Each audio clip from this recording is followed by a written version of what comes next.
him to several police vans that are waiting. There are three that I can see right now that are have enough room for these 2 to 3 dozen protesters. At most, I would say 3 dozen protesters are right now still out here refusing to leave this area. They were told this morning, just about 5 to 10 minutes ago, that they are trespassing and they will be arrested. As you said, for the last 2 weeks, they have been told by University of Pennsylvania leaders they need to disperse, they need to disband the encampment, the pro-Palestinian encampment, and they have refused to do so. It has grown in size.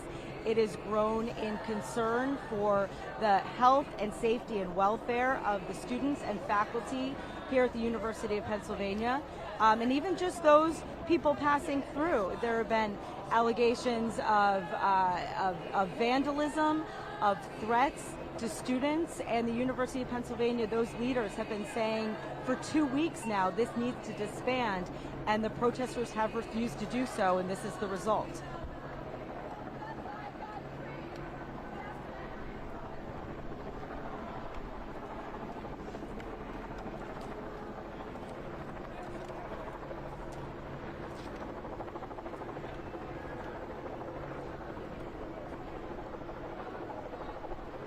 Fortunately, no, Keith, because when he did say that before, there was actually the physical confrontation between police and the protesters. That's obviously very concerning to hear that they plan to escalate. But I've so far seen 3 protesters, now 4, and if you go to your right, Matt, you'll see another one right now. They are not doing anything. They are not saying anything. Just kind of a stone cold look they have on their face right now. We've seen a handful of protesters right now have so far been arrested without incident. There are, I would say, 20 plus protesters that still remain at the base of the Ben Franklin statue here in College Green on the campus of the University of Pennsylvania. And we're seeing right now a vehicle with, it looks like a tactical vehicle. It might be a command post, actually. One of those vehicles that comes in with the police department, where they kind of have their mobile operations, if you will. That's exactly what it looks like. It's a mobile operations unit that's just moved up on the grass here, about 150 feet away from the encampment, because you have police leadership here as well. So you have University of Pennsylvania police, security guards, but obviously the city of Philadelphia has taken over this situation right now, and they are face to face with these protesters who,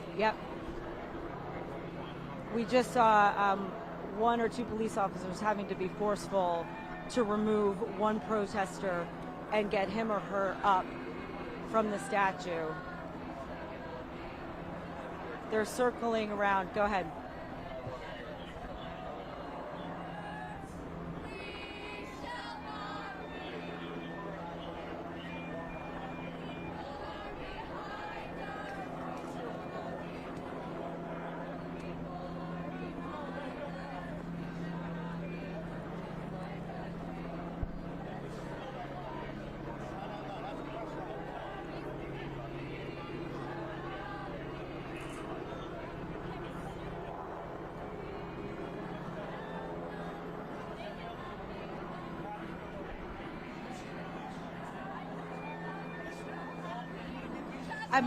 I'm also,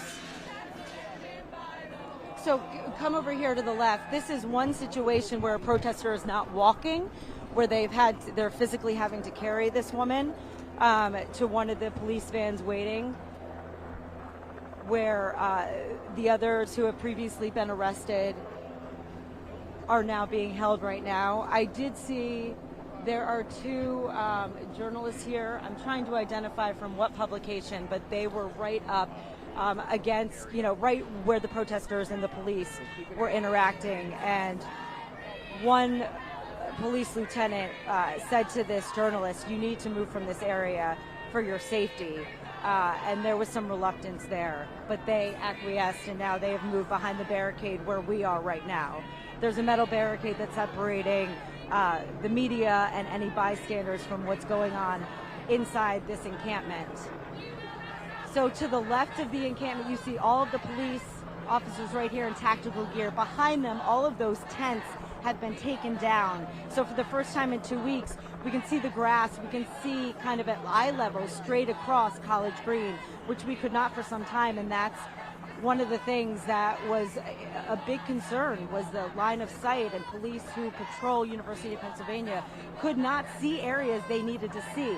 Now to the right of us, you can still see the encampment is intact. They have not gone over and taken down those tents yet. They're just, as we said, systematically working their way very slowly across the encampment. And right now their focus is removing the protesters who were given warning when police first got here to College Green, that saying you need to leave, you need to disperse, or you will be arrested for trespassing. And that is what's happening right now. Aaron and Keith.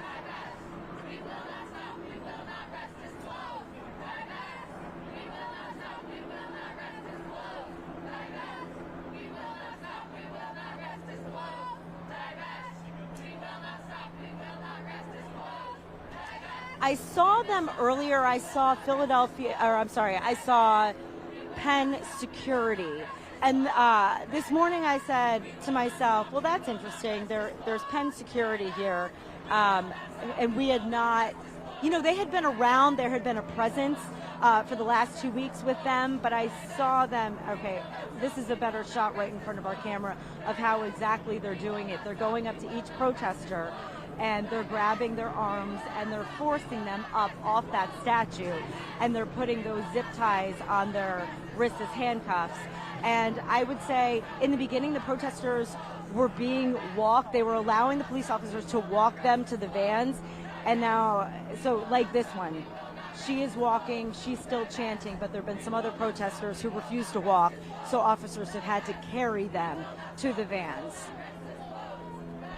But to get back to your initial question, Keith, it really is predominantly the city of Philadelphia, their police force right now. They have been working in tandem, in concert with Penn Police since the beginning, and the interim president made that clear that he had the support, and the university has the support of the city of Philadelphia.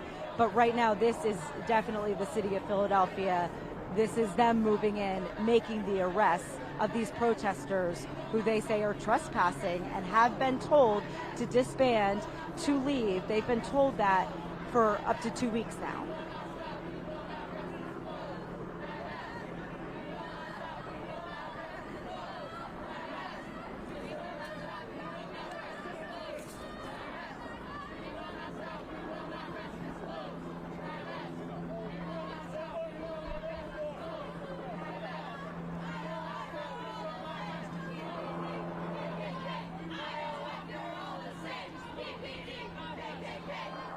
Yes. Yes. Not a ton of resistance. Exactly. They are just, their chants are growing louder. They're linking arm in arm. That's been since the beginning, since police moved in. This is an example of a protester who refuses to walk and is being carried out, forcing themselves to have officers carry them. But in terms of that escalation comment that one of the protesters made to me about 15 or 20 minutes ago, that we will escalate, we haven't seen escalation in terms of violence erupt. But there is so much strong police presence around here. There are so many eyes on this dwindling group of protesters out here now. It seems to me that they're feeling very outnumbered.